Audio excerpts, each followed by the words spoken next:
I have been hanging out for this one for the longest of times. Operators are standing by. We'll be right back after the news. Don't touch that dial.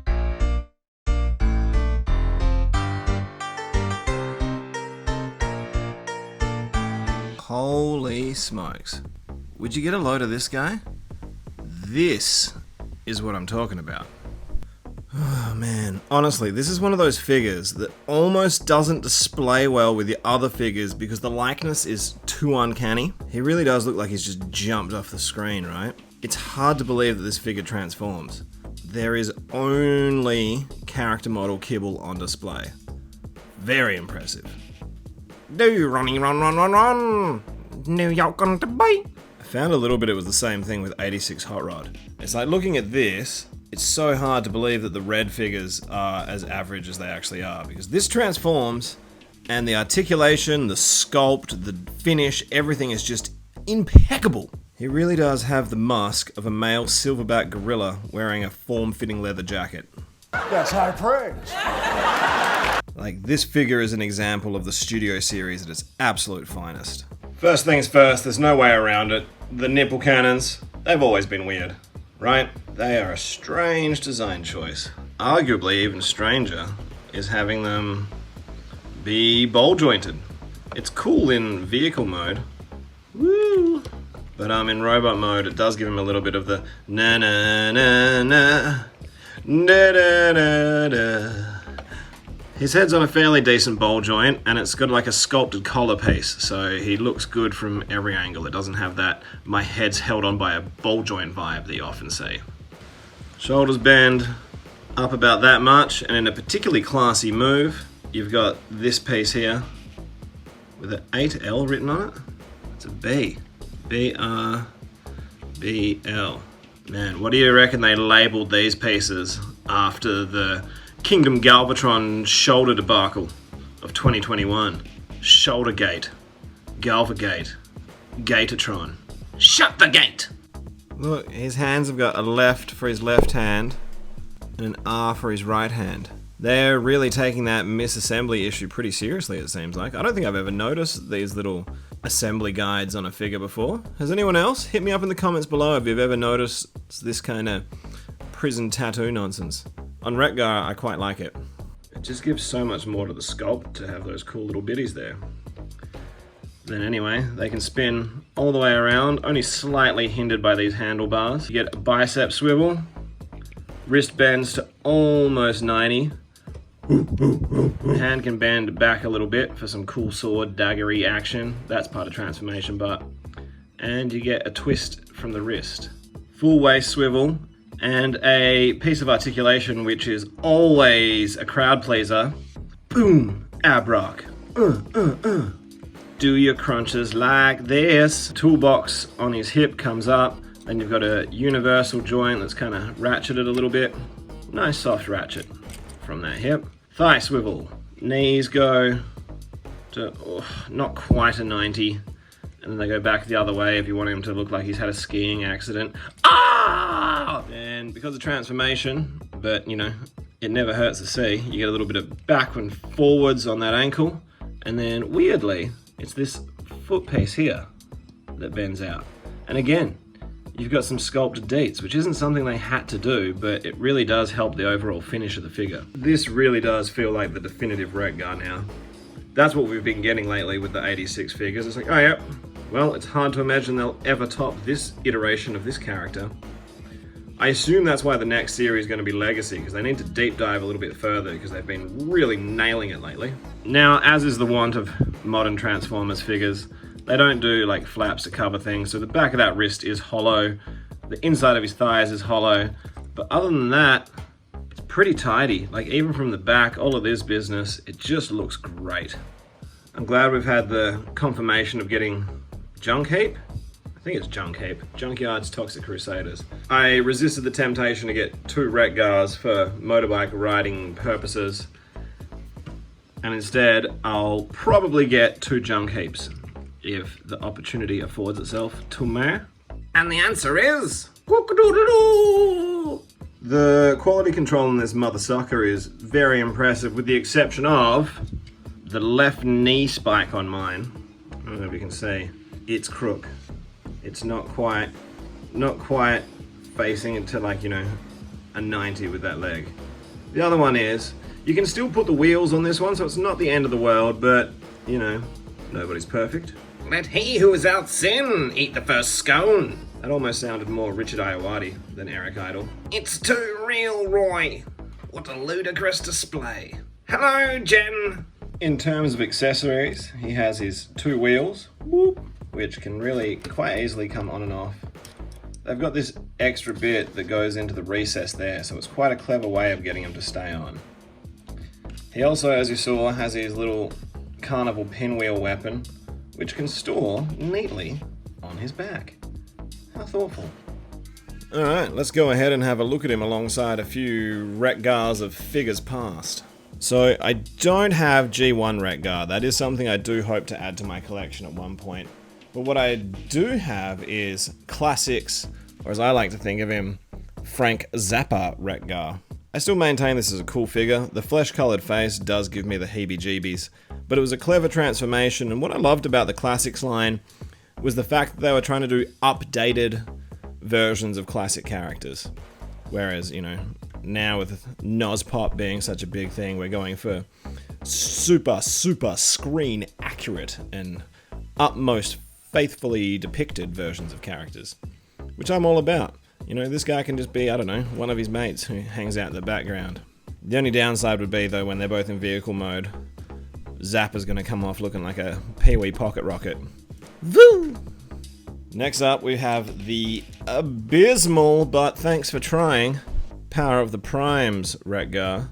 The only reason I picked this up was because I was in Hong Kong and it was there on sale in a Toys R Us, and I was like, you know what? I cannot get this back home, so I will get my mitts on this now, because I was all about the combining. No longer. Woo!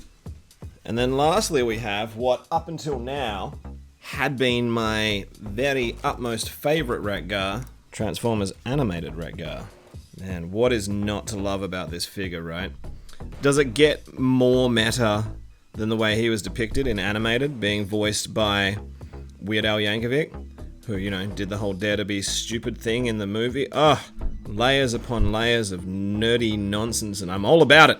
I think you would be very hard-pressed to find anyone who wouldn't agree that the new 86 Wreck-gar is the definitive and coolest version of Wreck-gar that we've had so far. Hey, look at these garbage pail kids all together. I will say, the cheerleader effect of these mustachioed madmen is quite strong. Looking at Zapgar, I do kind of wish that our 86 Wreck-gar had a bit more of a playful smirk on his face. And because it's too much fun not to, how about we dare to be stupid with some of the other 86 cast, huh? Cup, Blur, Springer, RC, Ultra Magnus, Hot Rod, and Grimlock. Say cheese. That's a hell of a group shot. How can you not love that? He looks pretty big with this group, but if memory serves, he was a relatively tall dude anyway. Photos developed while you wait. Alrighty, I reckon that's about enough horsing around. Let's get into this transformation, shall we? Pull off these wheels. Arms up, hands down. Chest away. Tentatively pull out this piece. Unfold this piece. This part takes a little finagling to get right, but you want this to sit square with this windscreen. So what you do, you take that noggin, you tuck it up inside, sits like that. Take your arms, fold them down. Twist the arm so this pin can go in there. Same on both sides. Click. Take your first wheel, and it's gonna slot in to those ports on each side of the wrist. You just give it a twist, plug in one side, plug in the other side, snap, then make sure these bits are still tabbed in. Then the back half is really pretty simple. Straighten out those feet, and then you just want to bend the legs around with like chicken leg knees. These tabs on the underside of the shoulder are gonna fit into these toe tabs right here to hold the whole shoot and match together. Get one of them in, then get that back wheel, same system, slot that in. Make sure that this piece here stays nice and crisp and straight, because that's what ends up being your seat. Plug the other knee in, and then you can bring this foot around to tab in the same way. And then there we have him. Now I guess this bit's a little bit hollow here, but it is kind of a space motorbike. I for one think this is spot on. To get the right angle for these, for the guns, that is why they are on ball joints. That's why you have that prehensile nipple action, so that you can make sure that you're shooting straight, or a little bit wide if you want to, or narrow. I love how the saddlebags have ended up where they are. I love that there's tail lights. Everything is just fantastic. But the single coolest feature of all, in my mind, is the fact that the back of his head still becomes the gauges for the bike. That's tight. That is clever. Ugh, what's not to love about that? If you need it to just sit there and be displayed, it does have dual kickstand action. Then it'll be able to sit there nicely, ready for you to do your best Akira movie poster impression. You probably want to be a little bit careful driving around on different surfaces, just because these are painted details and you might end up scuffing them off over time. But the studs make it sound and feel like, you know, there's some kind of actual powerful motorbike engine at play here.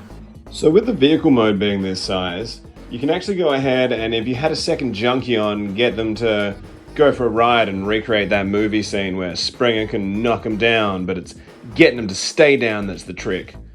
So until such time as I can get Junk Heap, Junkyard, Junk Pile, Junkalicious MC, let's see how he goes with some other easy riders. Now, I know this doesn't make a lot of sense, but it just looked too cool not to. Yeah! Let's see that again in slow motion. Optimus, forgive me. RC also looks pretty dope. Frank Zappa throws out some very Mighty Max vibes. Mighty Max? What the hell is wrong with me? Mad Max. Oh, we go inside. Run away. Also in vehicle mode, take his pinwheel weapon, and because of that little port that we used to put on the gas tank in robot mode, you can go ahead and put it on his butt. Is it safe? Oh man, I'm a little bit sad to be coming to the end of this video. I've had so much fun playing with this guy, as you might have been able to tell. Honestly, I cannot recommend this figure enough. If for some reason you're the sort of weirdo who only gets one figure a year, make this your one figure. It's a phenomenal example of what the brand is capable of when they really put their mind to it. He's almost so good that a lot of other figures that I had liked now don't quite measure up. Now that I've seen this, I know what they're capable of, and I want more. Legit, watch this space. When it gets into the new year, I would be very, very surprised if he doesn't make it to the top 5 of my top 10 list of 2021. Ugh, so good. So what did you think? Are you loving this dude as much as I did? Thank you all so much for watching. Thanks to everyone who's subscribed and likes and comments and all that jazz. It's part of what makes all this so much fun. So keep doing that. And if you're not doing it, why not? Get amongst it, hey? What better time than now? What better place than here?